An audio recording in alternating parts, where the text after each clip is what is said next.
हाल ही में एम्स में हमने एक लेक्चर आईटी के इंजीनियर्स एम्स के जो डॉक्टर हैं वहाँ पढ़ रहे हैं, वो भी सुसाइड की तरफ जा रहे हैं। तो हैप्पीनेस कहाँ है? आज हम बात करने आए हैं कि अल्टीमेट स्ट्रेस मैनेजमेंट में कहीं ना कहीं लिंक करना चाह रहा हूँ कि अगर ये खोखलापन है जिसको हम पूरा नहीं कर पा रहे, जिसके कारण ये सारे कारण हम लोग क्या है कि रूट कॉज पे नहीं पहुंच पा रहे। डालते हैं अभी इसको काउंसलिंग कर दो, ये सब कर दो, हर जगह हर कॉलेज में बड़े बड़े स्कूलों में एक साइकोलॉजिकल काउंसलर हो गए हैं, लेकिन कहीं ना कहीं जो रूट कारण क्या है? ये आईआईटी के स्टूडेंट का नोट है, mummy papa I can't do JEE, मैं आईआईटी जेईई नहीं कर सकते इस करके मैं सुसाइड कर रही हूँ। ये बच्ची का नोट है, सुसाइड नोट, ये जो ऊपर लिखा है। अब सोचिए बच्चे को कोटा में भेजा है कोचिंग के लिए, एक प्रीमियर इंस्टीट्यूट में सिलेक्ट हो गया, वहां जब उनको खबर मिलती है कि बच्चे ने सुसाइड कर लिया तो क्या दिल पे बीती होगी। है नौकरी मिलनी है तो अपनी जिंदगी को हम कई बार समझ नहीं पाते, कि लाइफ को हम समझ नहीं पा रहे हैं। ये मैं आर्मी की इसलिए बात कर रहा हूँ क्योंकि suicide cases in arm forces last पिछले 5 साल में, पैरामिलिट्री फोर्सेस में तो और ज्यादा है, 730 सीआरपीएफ, एनएसजी, एआर। ये कारण क्या है? क्योंकि यहाँ पे ट्रिगर पॉइंट कम है।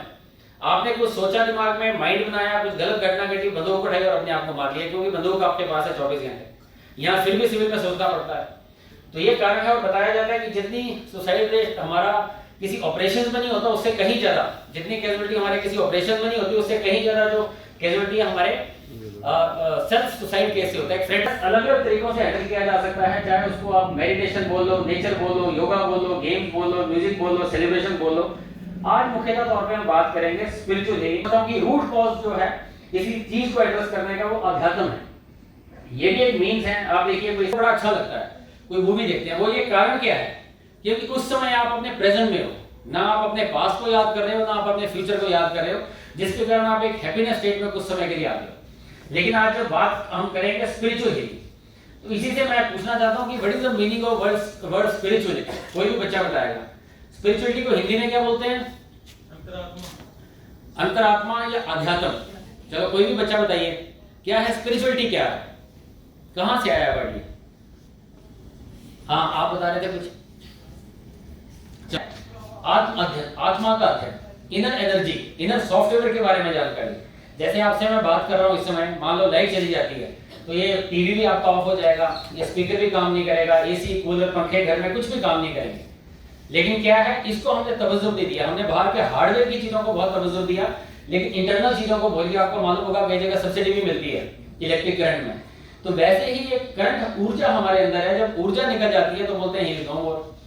समझिए जैसे आपने बड़ा महंगा आईफोन लिया 1.5 लाख का, और पता लगा उसकी बैटरी की मैन्युफैक्चरिंग नहीं होगी और खराब होगी, वो फोन किसी काम का है? किसी काम का नहीं है। एसी कूलर चाहे लाखों रुपए के होंगे लेकिन वो काम नहीं करेंगे अगर वो करंट नहीं होगा। तो इसी प्रकार से हमारे अंदर भी एक चेतना है, हमारे अंदर भी एक ऊर्जा है, एनर्जी है, जिसको आप सॉफ्टवेयर बोलो, कुछ भी बोलो, वो निकल जाता है तो शरीर किसी काम का नहीं है, बोलते हैं ही इज नो मोर। समझे मेरी बात?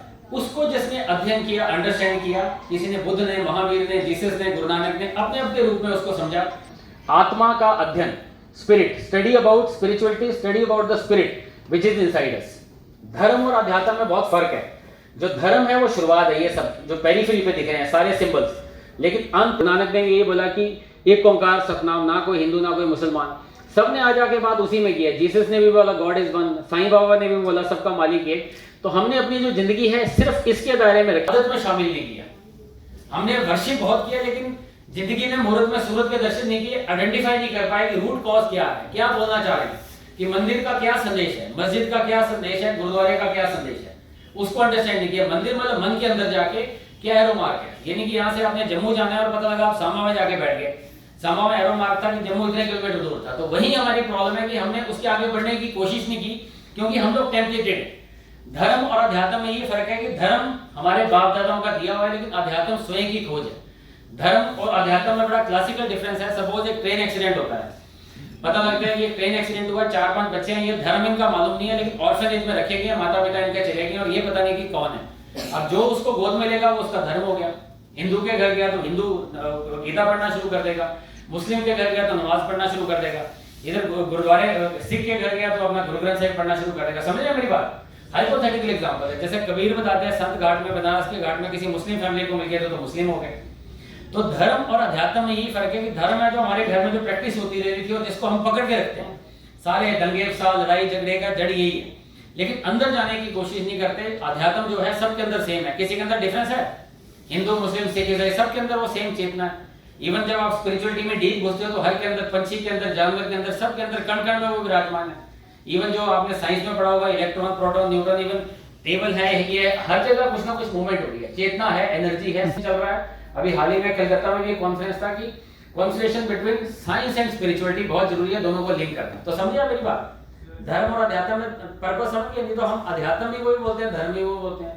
पूरी जिंदगी मंदिर में निकल जाती है, घंटियां मारते हैं, लेकिन आदमी कुछ पता नहीं है। बोलते हैं हम नंगे पैर वैष्णो माता जाते हैं, हर मंगलवार का फास्ट रखते हैं, लेकिन पूरे विकार हमारे अंदर पड़े हैं। गुस्सा सब ज्यादा उन्हीं को आता है, सारे नेगेटिव चीजें उन्हीं के अंदर है, लेकिन बोलते हैं हम रोज नमाज पढ़ते हैं, ये सब करते हैं। तो try to understand what is the difference between both of them.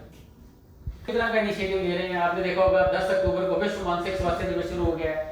एक कोई सुसाइड कर रहा तो आप देखेंगे किरण हेल्पलाइन है, नो वो टेंशन है, कई तरह की गवर्नमेंट कोशिश कर रही है, लेकिन फिर भी कहीं ना कहीं जो सुसाइडल टेंडेंसीज हैं, रेट्स हैं, वो हमारे बहुत ज्यादा बढ़ते जा रहे हैं। हमारी जो क्वालिटी ऑफ लाइफ है वो तो अप हो रही है, मोबाइल आ गए, पंखे आ गए, कूलर, गाड़ी, एयरक्राफ्ट आ गए, क्वालिटी ऑफ लाइफ ऐसे जा रही है, बट जो हमारी वैल्यूज ऑफ लाइफ है वो कहीं नीचे की तरफ जा रही है। अगर आप न्यूज उठाओ, कितनी अराजकता है, कैसे कैसे घिनौने क्राइम्स हैं, अगर आप उनको देखना शुरू करो, आपको लगता है आदमी इस कदर तक गिर जाएगा। मनुष्य है, मनुष्य का मतलब है मन का ईश्वर, कि मन पे कंट्रोल है जिसका, लेकिन हरकतें जानवर जैसी हैं। आपने देखा होगा ऐसे ऐसे केस आते हैं, कलकत्ता वाला हॉरर रेप केस आया, लोग रोजमर्रा की जिंदगी में रोड रेज के इंसिडेंट हो रहे हैं, दिल्ली बॉम्बे में एक दूसरे को मार दे रहे हैं, गुस्से पे कंट्रोल नहीं है, बेटा बाप को मार दे रहा है, जमीन में विभाजन में भाई भाई को मार रहा है, छोटी फैमिलीज में नहीं बड़ी बड़ी फैमिलीज में चल रहा है। तो कहीं ना कहीं हमारी जो वैल्यू है, माइंड की जो कंडीशनिंग है, बहुत नेगेटिव की तरफ जाती जा रही है। समझ रहे हैं मेरी बात? न्यूज़पेपर